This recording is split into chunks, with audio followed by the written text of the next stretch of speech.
Let me start with a question. Have you ever been to China?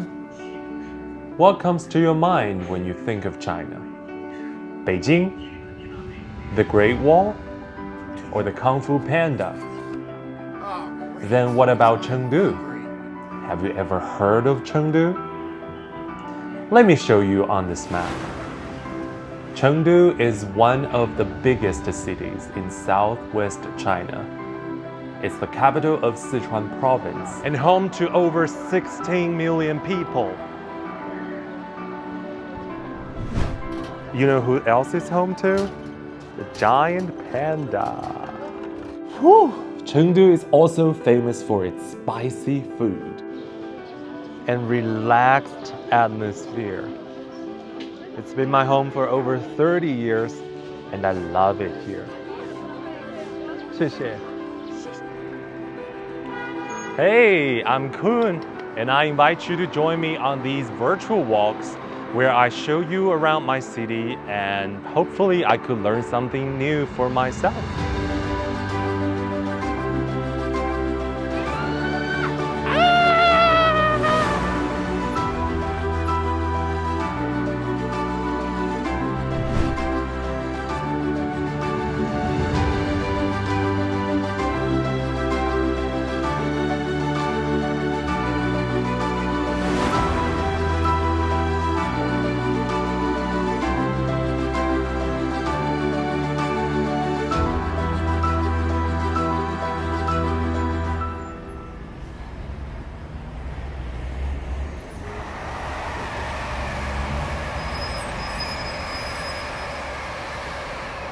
After the subway ride, I just got out of the station and look at the name behind me, Wenshu Monastery, which means now I'm in an area where major temples are to be found in Chengdu.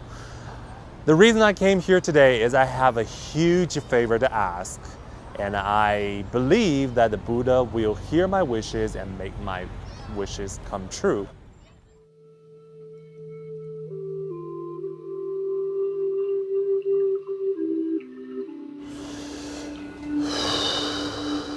Breathe out.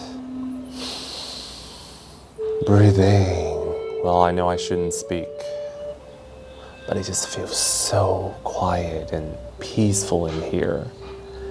And you just cannot believe I'm still in Chengdu, a city of 16 million people. I gotta be surrounded by all the hustle and bustle, right? But now I couldn't be more peaceful than ever, because I'm inside a temple, and of course, I came here for a certain purpose.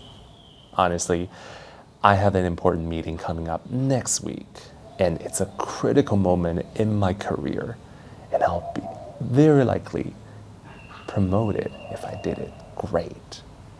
So I came here to ask a big favor from my Buddha to give me good luck for the meeting. And I'm just meditating a little bit to get into the vibe of praying.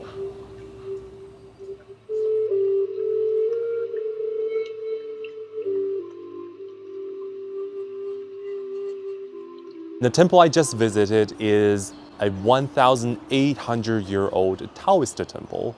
And just, Taoism is the original Chinese religion born, and got so many believers in here. And truthfully, our culture, Chinese calligraphy, music, and Tai Chi were all affected by Taoism.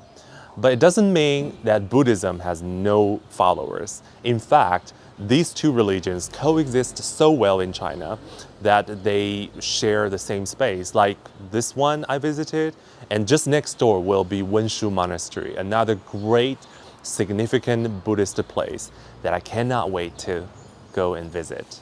So let's go.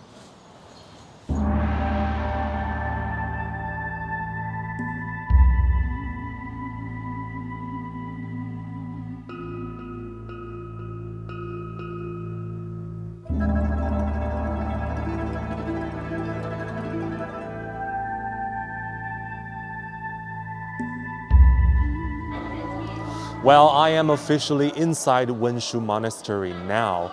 This place has been closed ever since COVID. And during this time, people have so many wishes to make.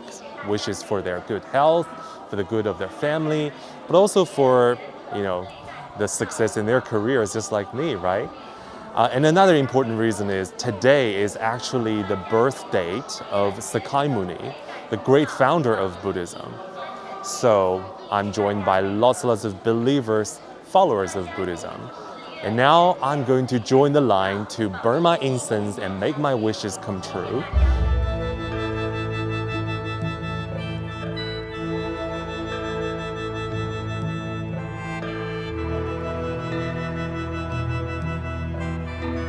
I was so surprised by how many people showed up at Wenshu Monastery.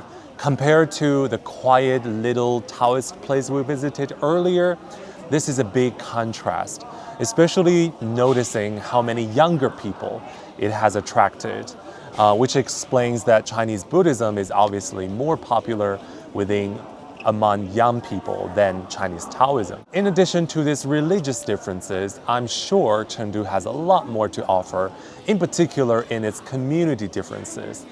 Maybe you know that Chengdu is populated by Han majority people, but what you might not know is, aside from that, there are a couple of minority groups also live and work in Chengdu in their specific zones. So next, I'm gonna go check out what they're doing and what might be interesting to notice.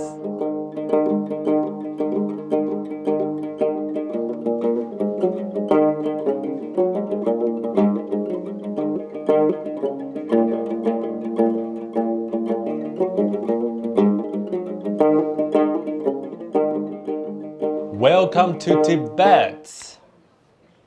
Kidding. Welcome to Kaohsiungqiao, the Tibet in Chengdu. Yes, we are still in Chengdu. Surprise! But look at where I'm sitting in. Doesn't it look like as if I'm in Tibet? What's in front of me is typically what a Tibetan usually have in their home, right? Because thinking of the high plateau, thinking of the weather, thinking of their nomadic lifestyle, they don't have as many choices as we do. So what they do is they make the most of it. So on my table, I have this barley flour. And then because Tibetans they raise lots of yaks, so yak meat, yak cheese, as well as yak butter are so commonly seen on their tables. So what I'm now doing is I'm going to mix these ingredients all together using my hand. See, this is another difference, totally different. If you ask any Chinese to eat with their hands, they might freak out. But for Tibetans, there's nothing more common than this, okay? So I just mix it up, look at this. And now I'm gonna eat this delicious staple Tibetan specialty with my hands. Let's go.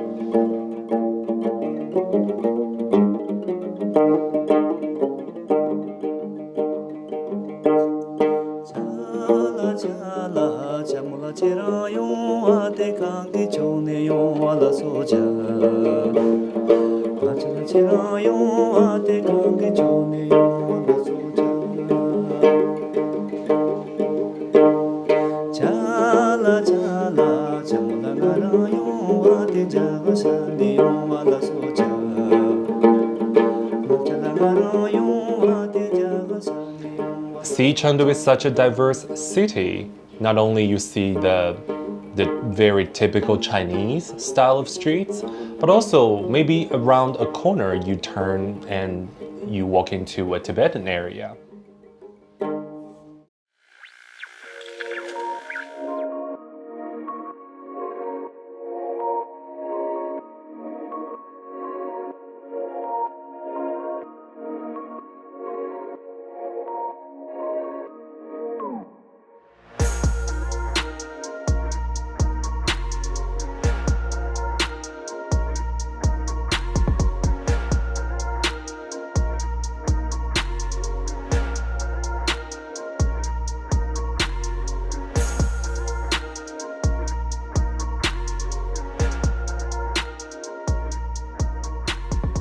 I am in Chunxi Road, a super fancy area with IFS, Taikoo Li, and the traditional shopping center for Chengdu locals called Chunxi Road.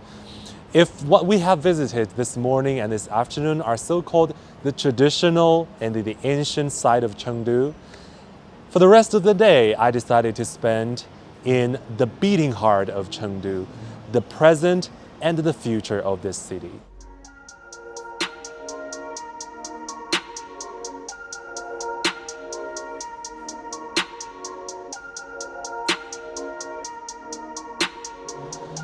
Even in the fanciest area of Chengdu, where you think everything here should be brand new, should be fashionable, we still keep running into sharp contrasts.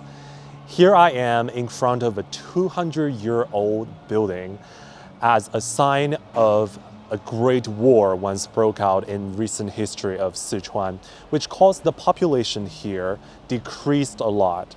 So the imperial government had to encourage people by offering policies to bring their families and folks into Sichuan to increase the population here. And for immigrant folks, whenever they miss their folks and their hometowns, they tended to gather here. And that building was the club center where these immigrants gathered around. In addition to this historical relics here, look what's behind it. A brand new skyscraper built in just less than 10 years.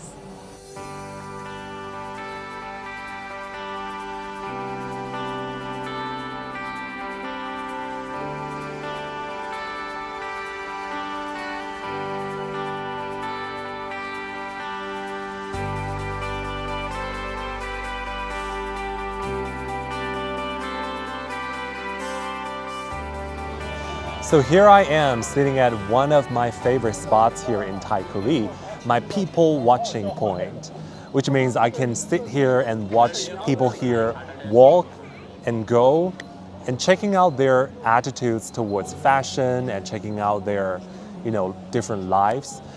What might be common to figure to many of you is that China has been closed down for many years. But what's surprising to find is nowadays China is chasing after luxury and some other things just like other parts of the world. And in Europe, you may find most visitors coming to shop for luxury goods are actually Chinese. And it's also true when you look into our domestic market. People are showing incredible power for luxury products purchasing.